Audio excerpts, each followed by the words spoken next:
Well, thank you so much. So I'm originally from Maine.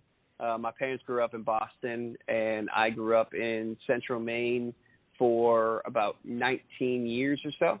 And then I moved out to L.A., and out in L.A. is where I met Randy Jackson, sang for him out there. And he told me, if you want longevity in this career, you should be a songwriter and producer. So he recommended I move to Nashville, the songwriting mecca. So I moved to Nashville in 2014 and have been there ever since. Awesome. Doing music, writing, producing, and this past year is where I started finding other artists to produce for and kind of get out of my comfort zone. And, slowly, Demons, kind of all my releases since the past 3 and continuing moving forward, I've produced myself, which was, one of those get out of my own comfort zones and just give it a shot. Right. And we'll forgive you for the Boston roots because my co-host here is also from Boston, and in spite of the fact that I'm a diehard Yankee fan, he and I have been hanging around together for 40 years. So we can kind of let that slide there. I wanted to ask you. Bostonians can be likable.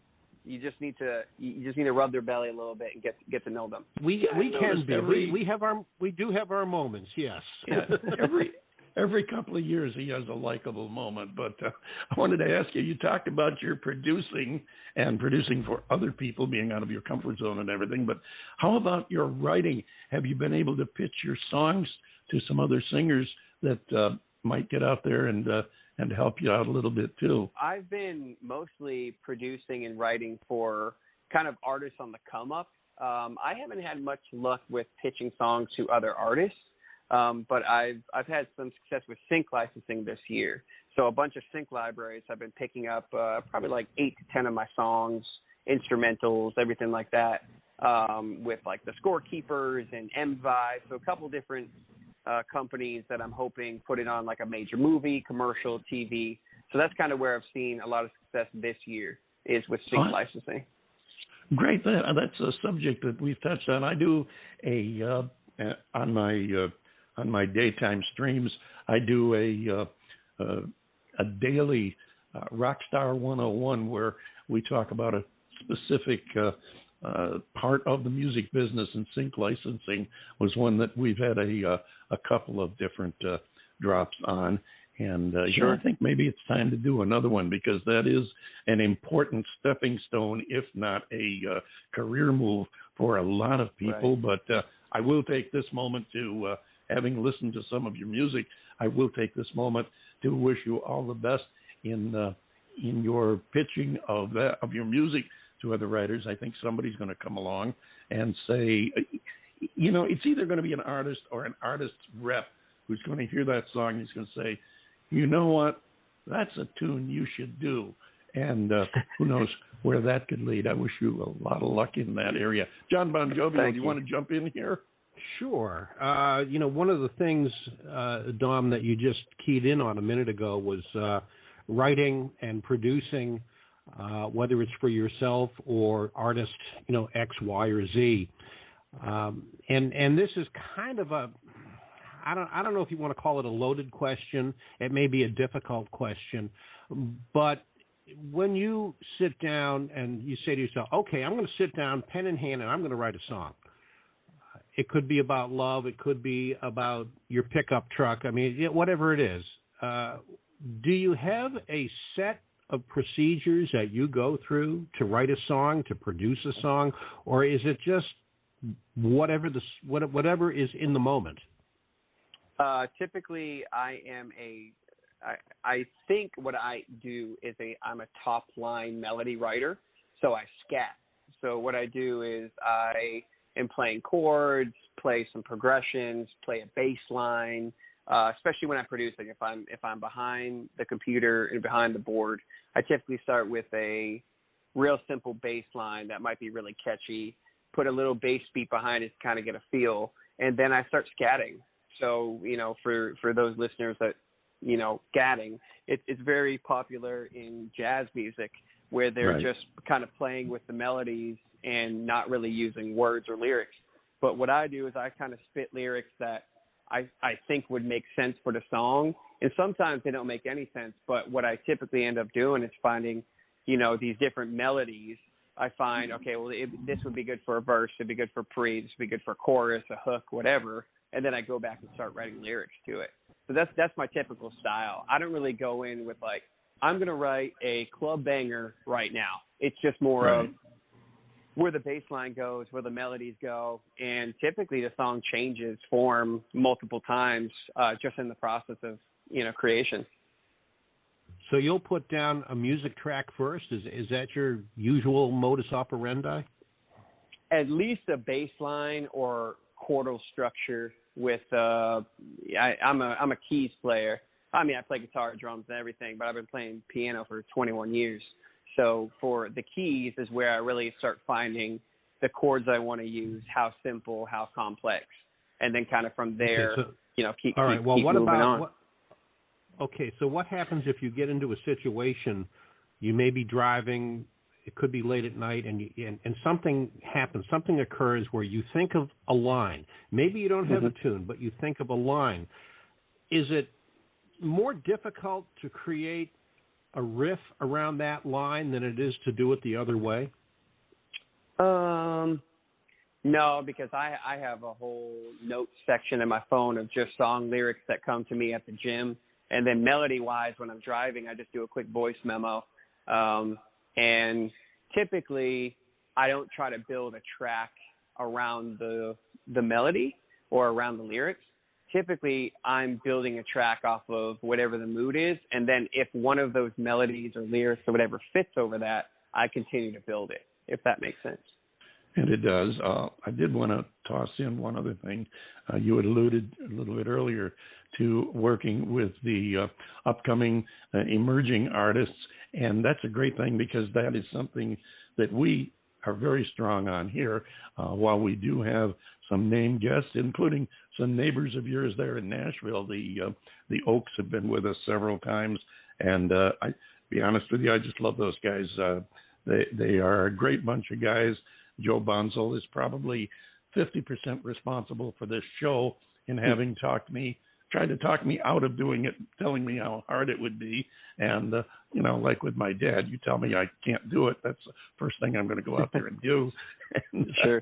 Dwayne Allen's another one. Heart of Gold. I love those guys. But anyway, getting off the track there, we do concentrate very heavily on the upcoming emerging artists here. And as someone who is not that far removed from being in that category yourself, as well as aiming towards them, what kind of advice would you have for an artist who has, been where you just came from, taking that first big step, whether it's Nashville, LA, New York, wherever it is they go?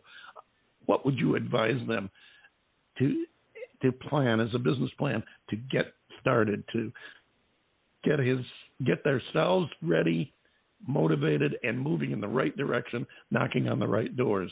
Sure. Well, you kind of just said it best. You started to touch on it, was how to launch their business. So for me, it was really taking an entrepreneurial approach to my career and treating it as if it were a startup business as opposed to just having songs. When I first moved to Nashville, it was songs. And it took me a good few years to really figure out that this is really a business. It's all about marketability and profitability. And you hate to say that, but that's what it is. It's all about your targeted demographic, who that might be, what genre specific that might be. You might still have some loose genre, which is more than okay, especially between pop, country, everything right now. But really be intentional with your time. Really make sure that you're understanding your brand. Everything from merchandise to the colors around your name, and when you're doing your graphics and who, if someone's coming to your Instagram or your Facebook after just hearing your song, it should be very cohesive as a brand. So then when it comes along, when it's labels, publishers, management, endorsements, anything like that, they will understand that everything's very cohesive. It makes sense, and it makes you much more marketable.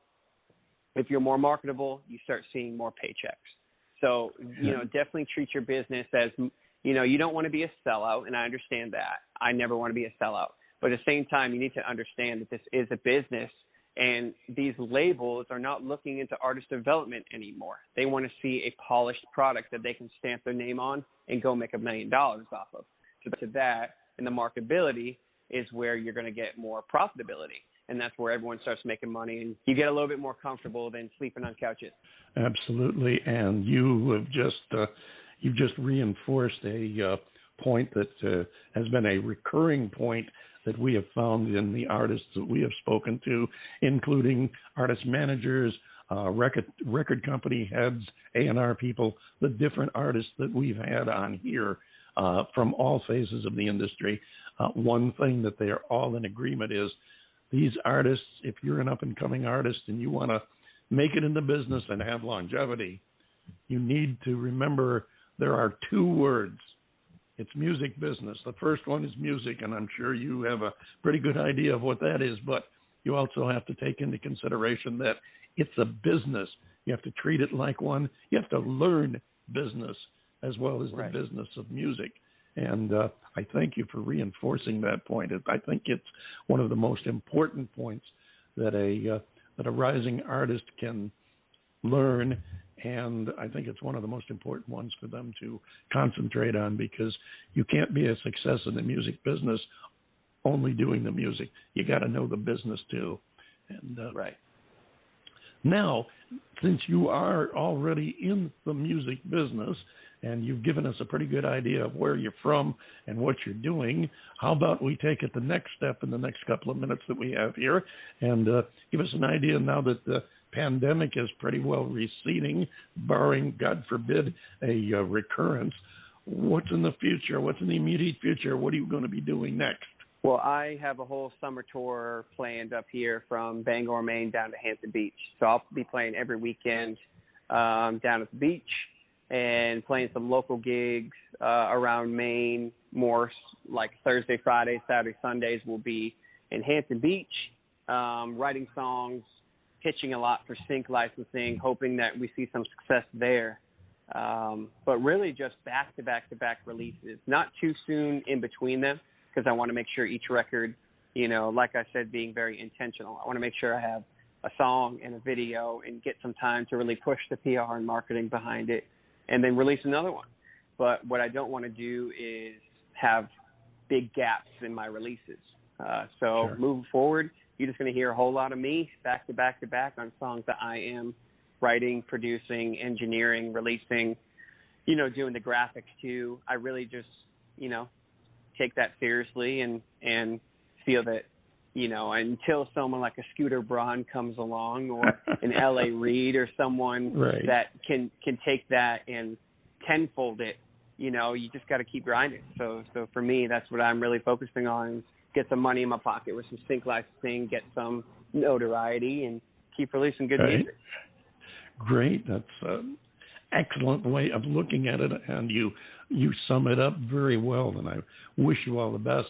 I want to be sure and remind you that I have several social media pages, one of which is on Facebook. It's a groups page, the David Bowers Awards, and that is a place where you can post your play dates, your tours, new releases, future, whatever you've got, rumors, anything you want to share, anything but secrets. We are no good at keeping secrets, so you can post on there, and we'll pick it up and post it on our other social media sites. So feel free to use that. You can post directly to it, so you don't have to send me a press release and wait for me to remember to do it.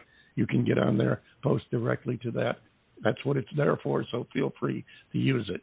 We want to thank you for coming and sharing some time with us, telling us a little bit about Dom Colizzi, and we look forward to keeping in touch with you, hearing what you got going on, hearing your new releases as they come out, and also having you come back and visit us in the future. Yes, sir. Thank you so much for having me. Appreciate you. You're very welcome. Ladies and gentlemen, Dom Colizzi, and here is his current hit. It's called Demons.